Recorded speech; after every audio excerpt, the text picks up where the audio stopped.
प्राकृत संख्याओं में जीरो और शामिल करने पर जो संख्याओं का समूह प्राप्त होता है उस समूह को क्या कहते हैं, उस संख्या समूह को क्या कहते हैं, पूर्ण संख्या। और जिसे किससे दर्शाते हैं, कैपिटल W से।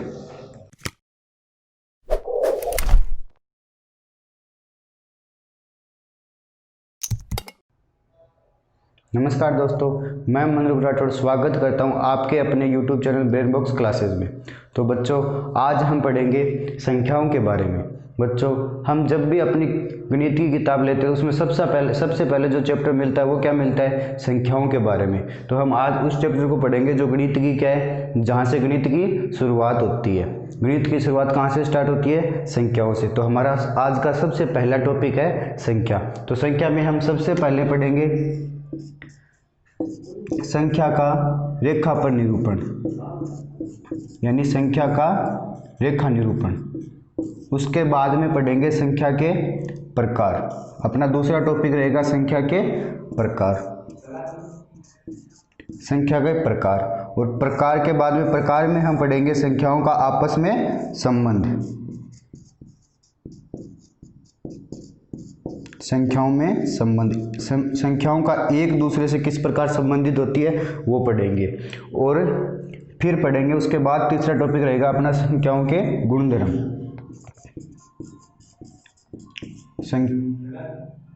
संख्याओं के गुणधर्म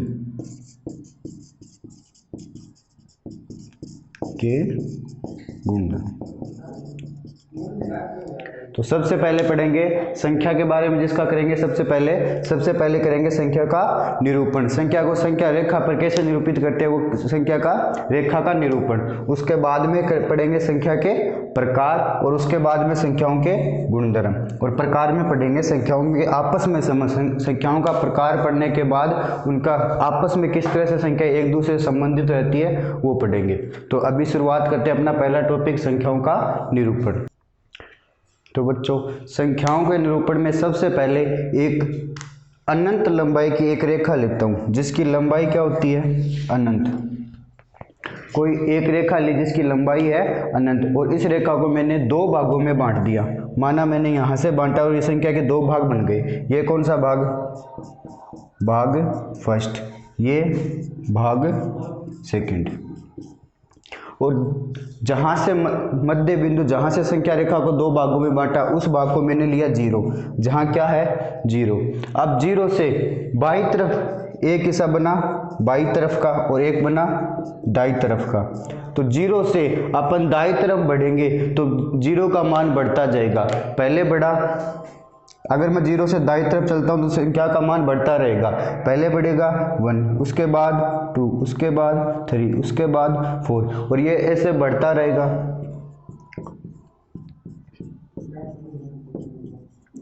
कहाँ तक बढ़ेगा, अनंत तक। ये मान अनंत लंबाई तक, ये मान संख्या का मान 1 से स्टार्ट होगा बढ़ना और अनंत तक बढ़ता जाएगा।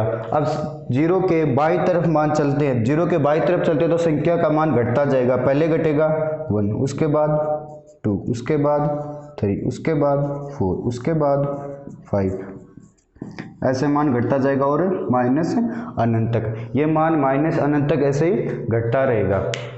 तो ये थी संख्याओं का संख्या रेखा पर निरूपण, जिसका मध्य बिंदु किसको दर्शाता है, जीरो को। और जीरो के बाईं तरफ संख्याएं ऋणात्मक संख्याएं और जीरो के दाईं तरफ की संख्याएं धनात्मक संख्याएं होती है। तो बच्चों, ये था संख्याओं का निरूपण जो अपन बचपन की छोटी क्लासों में पढ़ते हैं। उसके बाद अब अपना नया दूसरा टॉपिक है, वो है संख्याओं का प्रकार। तो बच्चों, अब स्टार्ट करते हैं संख्याओं के प्रकार की। तो संख्याओं के प्रकार में सबसे पहला प्रकार आता है संख्या का प्रकार, जिसे कहते हैं प्राकृत संख्या। प्राकृत संख्या या नेचुरल नंबर, नेचुरल नंबर, जिससे कैपिटल N से दर्शाते हैं। पहला प्रकार आता है प्राकृत संख्या, जिसे नेचुरल नंबर भी कहा जाता है, और कैपिटल N से दर्शाते हैं। नेचुरल नंबर संख्या रेखा पर जीरो के दाईं तरफ स्थित ये जो मान है, जीरो के दाईं तरफ के मान कहाँ से स्टार्ट होते हैं, एक से स्टार्ट होते हैं, कहाँ तक रहते हैं, अनंत तक। जीरो के दाईं तरफ के मान एक से स्टार्ट करके कहाँ तक है, अनंत तक है। जीरो के दाईं तरफ के मान क्या होते हैं, प्राकृत संख्याएं। तो प्राकृत संख्याएं क्या हुई, 1 2 3 4, और ये क्या रही। जो संख्याएं काउंटिंग में या गिनती में काम में लेते हैं वो संख्याएं कौन सी संख्या होती है, प्राकृत संख्या। वो संख्या कौन सी होती है, प्राकृत संख्या। तो वो संख्याएं जिसको काउंटिंग में काम में लेते हैं प्राकृत संख्याएं कहलाती है। और प्राकृत संख्या को किससे दर्शाते हैं, कैपिटल एन से। और एन क्या होता है, 1 2 3 4 5 ऐसे लेके अनंत अनंत तक। तो वो संख्याएं जो काउंटिंग में काम में लेते हैं वो कौन सी संख्या होती है, प्राकृत संख्या। इसके बाद में आती है दूसरी संख्या, आती है पूर्ण संख्या। पूर्ण संख्या जिसे कहते हैं वोल नंबर।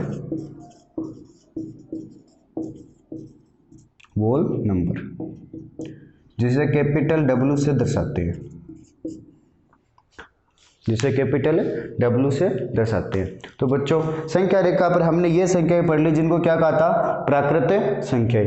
अब बच्चों संख्या रेखा में प्राकृत संख्याओं में जीरो भी शामिल कर ले। प्राकृत संख्याओं में संख्या रेखा का ये जो जीरो है उसको भी शामिल कर ले।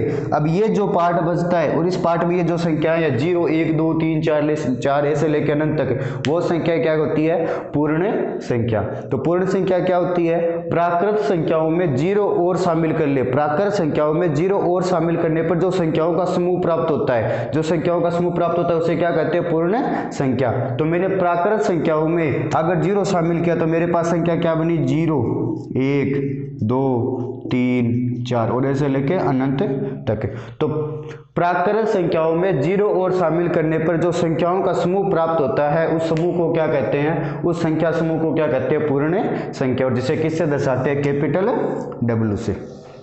इसके बाद में तीसरी संख्या आती है, तीसरी संख्या आती है पूर्णांक संख्या। तीसरी संख्या कौन सी आती है, पूर्णांक संख्या, जिसे इंटीजर नंबर कहते हैं।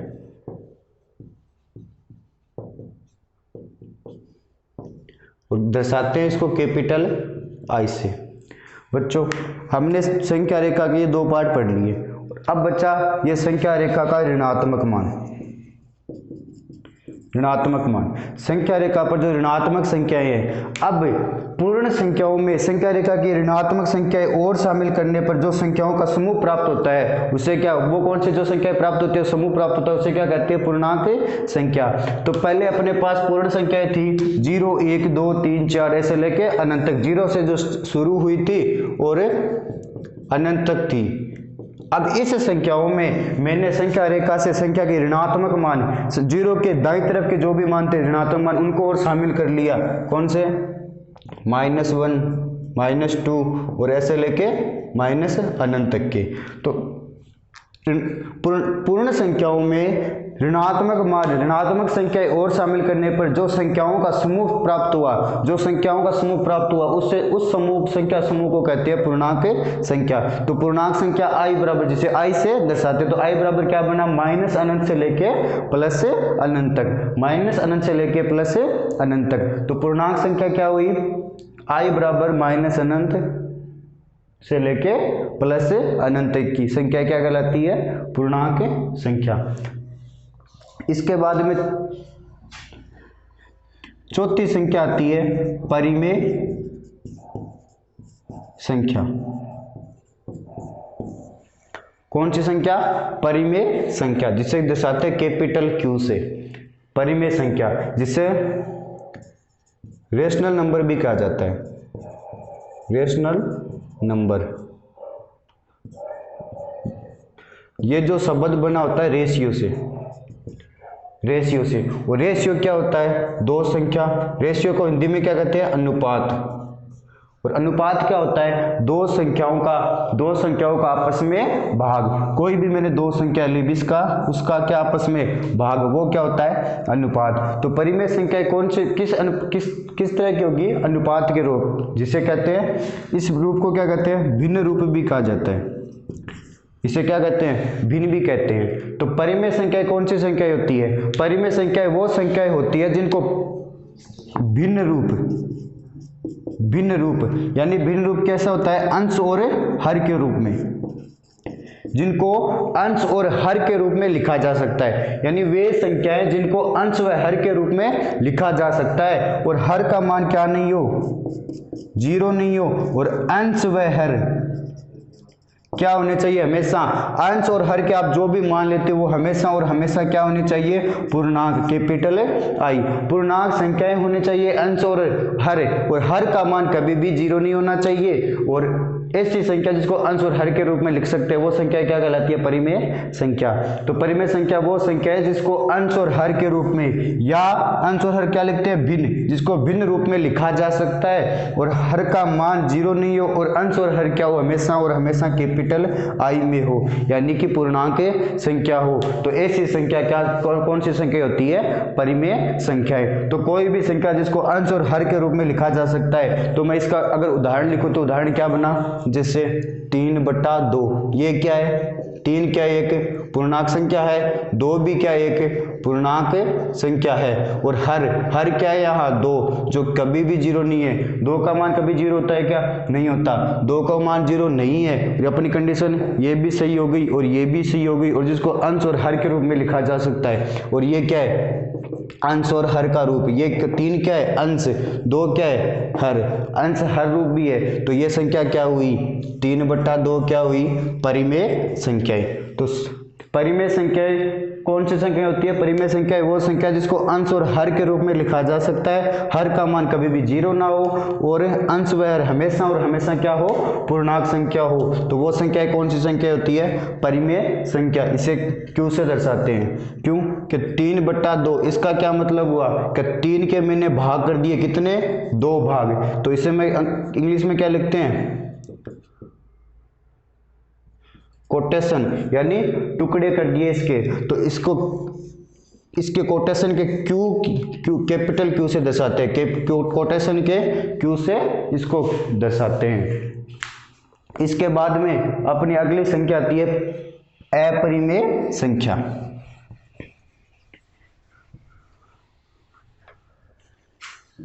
अगली संख्या है अपनी अपरिमेय संख्या। अपरिमेय संख्या, और इसको दर्शाते हैं स्मॉल एस से।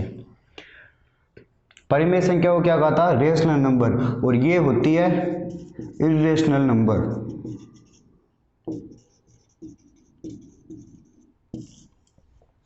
बच्चों, अपरिमेय संख्या पूर्णतया परिमेय संख्या की विपरीत होती है, पूर्णतया विपरीत होती है। अर्थात परिमेय संख्या वो संख्या आती है जिसको अंश और हर के रूप में लिख सकते हैं, और अपरिमेय संख्या वो संख्या है जिसको अंश व हर, या कहूं तो भिन्न रूप में नहीं लिखा जा सकता। अर्थात वो संख्या है जिसको अंश और हर के रूप में नहीं लिखा जा सकता। कौन सी संख्या होती है? अपरिमेय संख्या। और अंश और हर का मान क्या होना चाहिए? हर का मान क्या होना चाहिए? पूर्णांक। वो संख्याएं जिसको अंश व हर या भिन्न रूप में नहीं लिख सकते, वो संख्याएं कौन सी होती है? अपरिमेय संख्याएं। उसके बाद में अगली संख्या आती है अपनी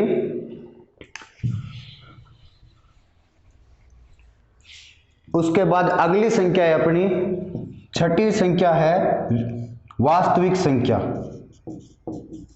वास्तविक संख्या जिसे कैपिटल आर से दर्शाते हैं, कहते हैं रियल नंबर। Real number. तो बच्चों अब तक हमने 5 संख्याएं पढ़ी थी। सबसे पहले पढ़ी थी प्राकृत संख्या जिसे कैपिटल एन से दर्शाया था। उसके बाद में पढ़ा था होल नंबर पूर्ण संख्या जिसे डब्ल्यू से दर्शाया था। उसके बाद में पूर्णांक संख्या जिसे कैपिटल आई से दर्शाया था। उसके बाद में पढ़ा था परिमेय संख्या जिसे क्यू से दर्शाई थी, और उसके बाद में अपरिमेय संख्या जिसे स्मॉल एस से दर्शाई थी। अब ये जो संख्याएं थी, इन सब संख्याओं को मैं एक साथ एक समूह में रख दूं। अब जो मुझे जो संख्याओं का समूह प्राप्त हुआ, उस समूह को क्या कहते हैं? उस संख्याओं के समूह को क्या कहते हैं? Real number. तो बच्चों वो संख्या रियल वास्तविक संख्या कौन सी हुई? प्राकृत संख्या, पूर्ण संख्या, पूर्णांक संख्या, परिमेय संख्या और अपरिमेय संख्या को मिलाने पर जो समूह प्राप्त होता है, जो संख्याओं का समूह प्राप्त होता है, उसे क्या कहते हैं? वास्तविक संख्या। तो मतलब जितनी भी संख्याएं थी दुनिया में अभी तक, अपने 5 संख्याएं पढ़ी, इतनी ही संख्याएं होती हैं, ये सब, इन सब का समूह क्या होता है? वास्तविक संख्या। जैसे क्या दर्शाते हैं? कैपिटल आर से। तो कैपिटल आर बराबर क्या हुआ? माइनस अनंत से लेके प्लस अनंत तक बीच की सब संख्याएं, और इनके बीच में क्या क्या आई? परिमेय संख्या भी आई और अपरिमेय संख्या भी आई। तो ये संख्याओं का समूह क्या कहलाता है? वास्तविक संख्या। ये संख्याओं का समूह क्या कहलाता है? वास्तविक संख्या। तो ये थे संख्याओं के प्रकार। अब अगला अपना टॉपिक है संख्याओं के आपस में संबंध। अगला टॉपिक पढ़ते हैं संख्याओं में आपस में संबंध। तो बच्चों अपना अगला टॉपिक है संख्याओं का आपस में संबंध। अब तक हमने कौन सी संख्या पढ़ी? सबसे पहले पढ़ी थी प्राकृत संख्या, जिससे किससे दर्शाया था? कैपिटल एन से। और प्राकृत संख्या क्या क्या थी? 1 2 3 4 और ऐसे करके अनंत तक। उसके बाद में दूसरी संख्या पढ़ी थी पूर्ण संख्या। कौन सी संख्या? पूर्ण संख्या। और पूर्ण संख्या कौन सी थी? जिसे किससे दर्शाया था? कैपिटल डब्ल्यू से। और जिसका मान क्या था?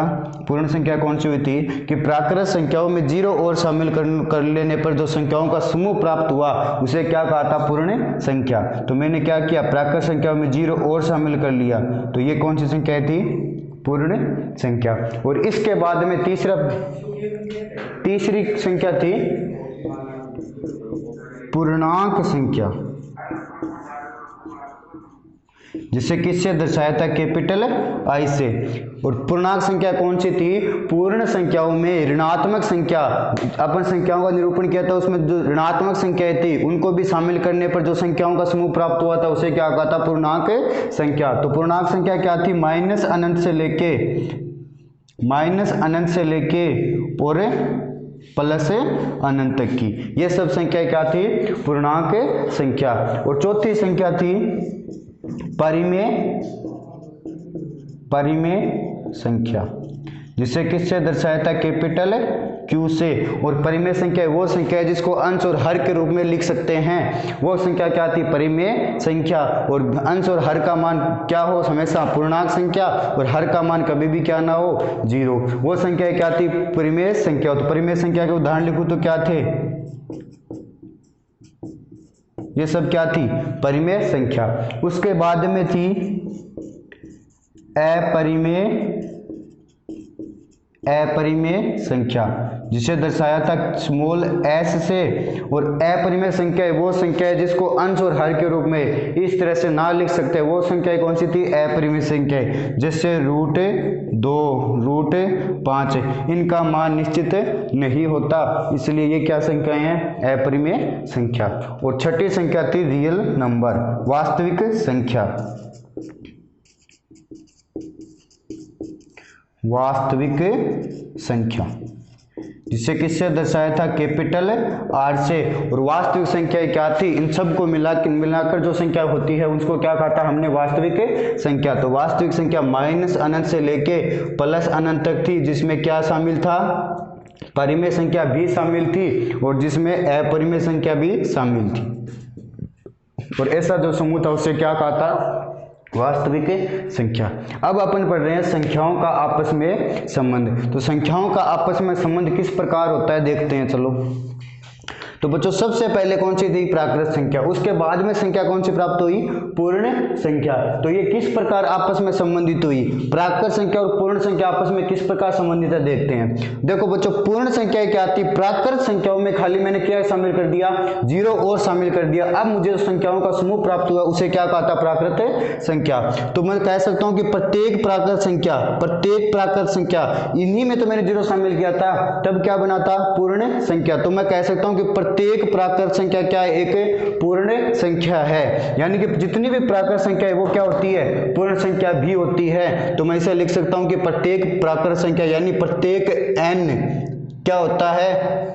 W होता है, जिसे कहूँ तो बिलोंग्स टू, इस चिन्ह को कहते हैं बिलोंग्स टू, यानी में विद्यमान, यानी कि प्रत्येक n किस में विद्यमान होता है, W में। ये क्या था, प्राकृत संख्या और पूर्ण संख्या का आपस में संबंध, ये था प्राकृत का पूर्ण का आपस में संबंध। लेकिन मैं जब अब इसका जस्ट उल्टा करूं, यानी कि मैं कहूं कि प्रत्येक पूर्ण संख्या प्राकृत संख्या होती है क्या, तो नहीं होती, क्योंकि प्रत्येक पूर्ण संख्या में 0 भी शामिल होता है जो प्राकृत संख्या में नहीं होता। तो प्रत्येक पूर्ण संख्या प्राकृत संख्या नहीं है, लेकिन प्रत्येक प्राकृत संख्या पूर्ण संख्या होती है।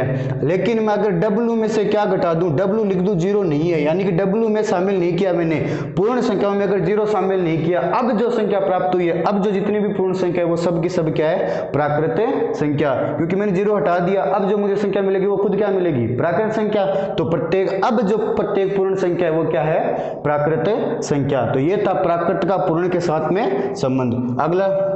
अगला देखते हैं पूर्णांक के साथ में संबंध। तो बच्चों पूर्णांक संख्याएं क्या थी कि प्रत्येक पूर्ण संख्या में मैंने ऋणात्मक संख्याएं और शामिल कर ली, तो संख्याओं क्या प्राप्त हुई थी, पूर्णांक संख्या। मतलब प्रत्येक पूर्ण संख्याओं में शामिल की थी ना, तो प्रत्येक पूर्ण संख्या भी क्या थी, इसमें थी पूर्णांक संख्याओं में। तो मैं कह सकता हूं कि प्रत्येक पूर्ण संख्या, दुनिया में जितनी भी पूर्ण संख्या है वो कौन सी संख्या होती है, पूर्णांक संख्या। ठीक उसी तरह से प्राकृत संख्या भी क्या होती है, प्रत्येक पूर्णांक संख्या, क्योंकि पूर्णांक संख्याओं में क्या थी, पूर्ण संख्या, और पूर्ण में क्या थी, प्राकृत संख्या। तो दोनों को मिलाकर जो संख्या प्राप्त हुई थी, और जिसमें से ऋणात्मक संख्या और ले ली, तो वो जो संख्या प्राप्त हुई थी वो क्या थी, पूर्णांक संख्या। तो मैं कह सकता हूं कि प्रत्येक प्राकृत संख्या पूर्णांक संख्या होती है, और प्रत्येक पूर्ण संख्या भी पूर्णांक संख्या होती है। लेकिन अगर इसका विपरीत करूं तो नहीं होता, क्योंकि इसमें क्या ऋणात्मक मान है, जो ना तो पूर्ण में ना तो पूर्ण संख्या में और ना प्राकृत संख्याओं में। अब अगला है परिमेय संख्या। तो बच्चों प्राकृत संख्या, प्रत्येक प्राकृत संख्या परिमेय संख्या होती है, प्रत्येक प्राकृत संख्या परिमेय संख्या होती है, प्रत्येक पूर्ण संख्या भी परिमेय संख्या होती है, और प्रत्येक पूर्णांक संख्या भी परिमेय संख्या होती है। कोई मैंने प्राकृत संख्या ली 3, कोई प्राकृत संख्या ली 3, अगर कोई भी प्राकृत संख्या अगर मैंने 3 ली, उसके बटे में 1 लिख दिया, क्या प्राप्त हुआ, 3/1, या जिसको कहते हैं अपन भिन्न रूप। और दोनों भिन्न कौन सी, कैसी भिन्न है, ये भी क्या है एक पूर्णांक, और ये भी क्या है एक पूर्णांक, और हर क्या है एक, हर का मान क्या नहीं है, 0। और परिमेय संख्याओं की परिभाषा क्या कहते हैं, ऐसी संख्या जिसको अंश और हर के रूप में लिख सकता हूं, और हर का मान 0 ना हो, और अंश व हर क्या हो, पूर्णांक हो, वो संख्या क्या होती है, परिमेय संख्या है। तो अपनी यहाँ कंडीशन भी लग रही है, और अंश और हर रूप भी है, हर का मान भी 0 नहीं है, और दोनों संख्याएं क्या है, पूर्णांक संख्या। तो ये संख्या 3 जो मैंने लिखा वो भी क्या बना, एक परिमेय संख्या, वो एक परिमेय संख्या बनी। तो मैं कह सकता हूं कि प्रत्येक प्राकृत संख्या भी क्या है, परिमेय संख्या। ठीक उसी तरह प्रत्येक पूर्णांक भी क्या है, कोई भी पूर्णांक लिख लो, उसमें कोई भी, अगर कोई भी पूर्णांक लिया, अगर 0 ले लिया, उसमें क्या लिख सकता हूँ, बटे में 1 का भाग दे सकता हूँ, वापस अगर भाग दूंगा तो वही संख्या प्राप्त होगी। तो 1 में क्या कर सकता हूँ, दिखा सकता हूँ, 1 का मैंने क्या कर दिया यहाँ पे, भाग। अब ये क्या बन गया, अंश और हर रूप। अंश और हर क्या होने चाहिए, पूर्णांक संख्या, और हर का मान क्या नहीं होना चाहिए, 0 नहीं हुआ, ये भी क्या बन गई, एक परिमेय संख्या। तो प्रत्येक पूर्ण संख्या भी क्या होती है, परिमेय संख्या। या मैं लिखूं तो प्रत्येक W बिलोंग करता है Q में, यानी कि प्रत्येक W, प्रत्येक पूर्ण संख्या विद्यमान है किसमें, परिमेय संख्याओं में। प्रत्येक W विद्यमान होता है Q में, यानी परिमेय संख्याओं में। अब लिखूं पूर्णांक संख्या। पूर्णांक संख्या क्या होती है, माइनस की कोई भी संख्या, अगर ऋणात्मक संख्या, पूर्ण संख्या में ऋणात्मक संख्या अगर शामिल कर ली, अब जो समूह प्राप्त हो उसे क्या कहता, पूर्णांक संख्या। तो मैंने एक संख्या ली पूर्णांक संख्या माइनस का 3, अगर उसके बटे में 1 लिख दूं, कोई फर्क पड़ेगा क्या, नहीं पड़ेगा। अब ये कौन सा रूप बन गया, भिन्न रूप, अंश और हर का रूप। और ये क्या है, पूर्णांक संख्या, और 1 भी क्या होती है, पूर्णांक संख्या। तो वे संख्या जिसको अंश और हर के रूप में, भिन्न के रूप में लिख सकते हैं, और जो अंश और हर का मान पूर्णांक हो और हर का मान कभी भी 0 ना हो, वो संख्या क्या होती है? परिमेय संख्या। तो प्रत्येक पूर्णांक संख्या भी क्या होती है? परिमेय संख्या। तो प्रत्येक पूर्णांक संख्या भी क्या होती है? परिमेय संख्या। तो मतलब सब की सब क्या हो गई? प्राकृत संख्या भी परिमेय संख्या होती है, प्रत्येक पूर्ण संख्या भी परिमेय संख्या होती है और प्रत्येक पूर्णांक संख्या भी परिमेय संख्या होती है। ये था आपस में इनका संबंध। लेकिन प्रत्येक परिमेय संख्या ना तो प्राकृत संख्या होती है, ना पूर्ण संख्या होती है, ना पूर्णांक संख्या होती है, ना हाँ, अगर मैं प्रत्येक परिमेय संख्या ना प्राकृत होती है, ना पूर्ण होती है, ना पूर्णांक होती है, लेकिन ऐसी परिमेय संख्या है जिसके हर का मान 1 है, ऐसी परिमेय संख्या है जिसका हर का मान 1 है, वो क्या सब की सब क्या होती है? पूर्णांक हो सकती है। वो सब की सब पूर्णांक हो सकती है। लेकिन ऐसी परिमेय संख्या है जिसके हर का मान 1 है और हमेशा क्या रहती हो? 0 के बराबर या 0 से बड़ी, या लिखो तो 0 के बराबर या 0 से हमेशा और क्या रहती हो? बड़ी। ऐसी परिमेय संख्या है। ऐसा क्यों? जिसका मान 0 से तो बड़ा है और 0 के बराबर है, वो संख्या सब की सब क्या होती है? पूर्ण संख्या। वो सब की सब क्या होती है? पूर्ण संख्या। और ऐसा क्यों? जिसका मान हमेशा और हमेशा 0 से बड़ा रहे और हर का मान क्या रहे? हमेशा और हमेशा 1। ऐसी परिमेय संख्या वो सब क्या होती है? प्राकृत संख्याएं। ये था बच्चों परिमेय संख्या का बाकी तीनों संख्याओं के बीच में संबंध। अब पढ़ते हैं अपरिमेय संख्या। बच्चों अपरिमेय संख्या हमने पढ़ी थी, पूरी की पूरी किसके विपरीत थी? वो अपरिमेय। परिमेय संख्याओं के पूरी की पूरी क्या थी? विपरीत। तो बच्चों अपरिमेय संख्या अपने आप में एक अलग संख्या है जिसका किसी भी संख्या के साथ किसी भी तरह का कोई संबंध नहीं होता। तो अपरिमेय संख्या का किसी भी के साथ कोई संबंध नहीं होता, लेकिन खुद के साथ कुछ संबंध होता है। बताता हूं। अगर मैंने